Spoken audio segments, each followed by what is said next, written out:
Hello friends, welcome to defence matrix. तो एक जो न्यूज़ निकल कर आ रही है उसके हिसाब से इंडियन आर्मी ने कांटेक्ट किया है एक कंपनी को जो कि एक जेवी है, यानी कि जॉइंट वेंचर है अल्फा डिज़ाइन एंड टेक्नोलॉजीज़ और इजराइल के एल्बिट सिस्टम के बीच में। तो ये कांटेक्ट इसलिए किया गया है क्योंकि इंडियन आर्मी देख रही है करीबन 100 के ऊपर लॉइटरिंग म्यूनिशंस को, जिसके अंतर्गत इजराइल के जो स्काई स्ट्राइकर लॉइटरिंग म्यूनिशंस हैं उसमें आर्मी ने अपना इंटरेस्ट दिखाया है, जो कि अगर फ्यूचर में कॉन्ट्रैक्ट फाइनलाइज होता है तो इसी जेवी से निकलकर वो सामने आएगा। तो यहाँ पर हम पहले लॉइटरिंग म्यूनिशंस को समझेंगे, उसके बाद ये समझेंगे कि हमारे पास पहले से कौन से लॉइटरिंग म्यूनिशंस हैं, और फिर हम बात करेंगे स्काई स्ट्राइकर के बारे में। तो जो लॉइटरिंग म्यूनिशंस होते हैं ये कामिकाज़े ड्रोन्स होते हैं या फिर सुसाइड ड्रोन्स होते हैं। तो ये पहले टारगेट को ढूंढते हैं, उनको फॉलो करते हैं और सही समय आने पर उन पर खुद ही अटैक करके डिस्ट्रॉय करते हैं। तो ये बिल्कुल एक्यूरेट स्ट्राइक के लिए यूज़ किए जाते हैं और इन्हें आप कह सकते हैं कि ये क्रूज मिसाइल और अनमैन्ड कॉम्बैट एरियल व्हीकल के बीच की चीज़ है। क्रूज मिसाइल की तरह ये खुद जाकर टारगेट को डिस्ट्रॉय भी कर सकते हैं और एक यूकैव की तरह टारगेट पे नज़र भी बना सकते हैं। तो इन्हें बेसिकली यूज़ किया जाता था सीड मिशन के लिए, यानी कि suppression of enemy air defences.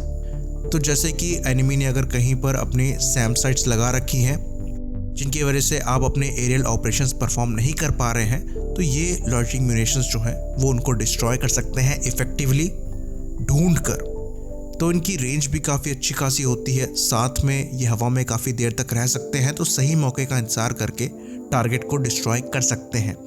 साथ में आजकल एंटी टेररिस्ट ऑपरेशंस में भी इनको यूज़ किया जा सकता है, जहां पर टारगेट को रिकॉग्नाइज करके इन ड्रोन्स से अटैक कराया जा सकता है। साथ में ऐसा बिल्कुल नहीं है कि अगर आपने इन ड्रोन्स को छोड़ दिया तो अब ये डिस्ट्रॉय होगा ही। अगर आपको टारगेट नहीं मिल रहा है तो ये ड्रोन वापस आ सकते हैं, इनकी रिकवरी हो सकती है। तो लॉइटरिंग म्यूनिशन के तौर पर इंडियन आर्म फोर्सेस के द्वारा इजराइल एरोस्पेस इंडस्ट्रीज के ही 2 ड्रोन यूज़ किए जाते हैं।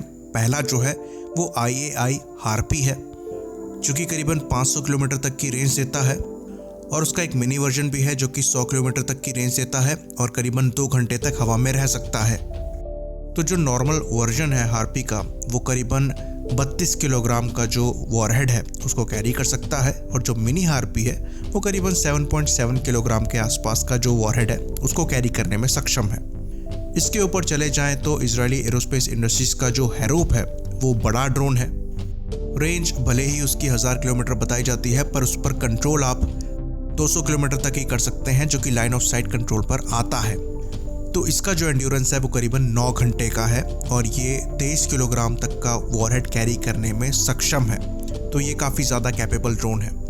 तो इन लॉइटरिंग म्यूनिशंस का जो यूज़ है वो अज़रबैजान और आर्मीनिया की लड़ाई में हुआ था, जिसमें अज़रबैजान ने यही इजरायली ड्रोन्स यूज़ किए थे और आर्मीनिया का बड़ा नुकसान किया था। तो ये बहुत ही ज़्यादा इफ़ेक्टिव है। तो अब यहाँ से हम आगे आते हैं और बात करते हैं उन नए लॉइटरिंग म्यूनिशंस की जिसमें आर्मी ने इंटरेस्ट दिखाया है।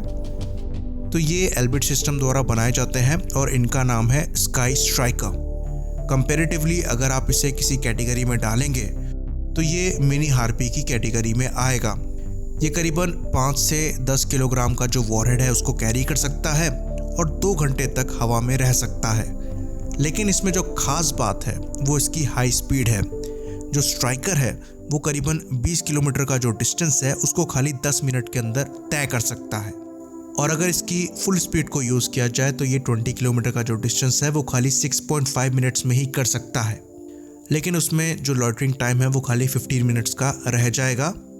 तो एमरजेंसीज में ये चीज़ करी जा सकती है। प्रोपल्शन की बात करें तो इसका जो प्रोपल्शन है वो इलेक्ट्रिक प्रोपल्शन है, जिसकी वजह से ये काफ़ी साइलेंट है और डेडली है। बाकी अगर आप 5 किलोग्राम का वॉरहेड इसमें डालते हैं तो ये करीबन 2 घंटे तक हवा में रह सकता है। अगर उसको 10 किलोग्राम कर देते हैं तो ये घटकर 1 घंटा रह जाएगा।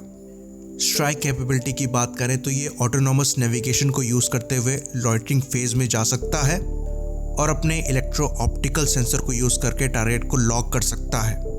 तो स्ट्राइक के दौरान इसकी जो स्पीड होती है वो काफ़ी ज़्यादा होती है, करीबन 300 नॉट्स यानी कि करीबन 550 किलोमीटर पर आवर के आसपास की होती है। तो एनिमी को संभलने का मौका बिल्कुल भी नहीं मिलता। बाकी इसका डिप्लॉयमेंट भी काफ़ी इजी है। ट्रक पे इसे माउंट किया जा सकता है और उसी से इसको डिप्लॉय किया जा सकता है। रिकवरी का भी ऑप्शन है, अगर टारगेट को हिट नहीं करना है तो ये वापस आ सकता है। साथ में अगर इसके प्राइस की बात करें तो इसे डिस्क्लोज नहीं किया गया है, पर कॉस्ट इफेक्टिव बताया जाता है। तो एक अच्छा ऑप्शन है रैपिड डिप्लॉयमेंट के लिए, और कंपेरेटिवली इसका साइज़ जो है वो छोटा है, तो ईजिली ट्रक पे माउंट करके इनको बड़े आराम से ट्रांसपोर्ट किया जा सकता है। तो बॉर्डर एरिया वगैरह में इमरजेंसीज में इससे स्ट्राइक करी जा सकती हैं। बाकी इसमें आगे देखने वाली बात होगी कि इस मुद्दे पर हम नतीजे पर कब पहुंचते हैं। इसी बात पर इस अपडेट को ख़त्म करेंगे। लाइक करिए, सब्सक्राइब करिए। जय हिंद।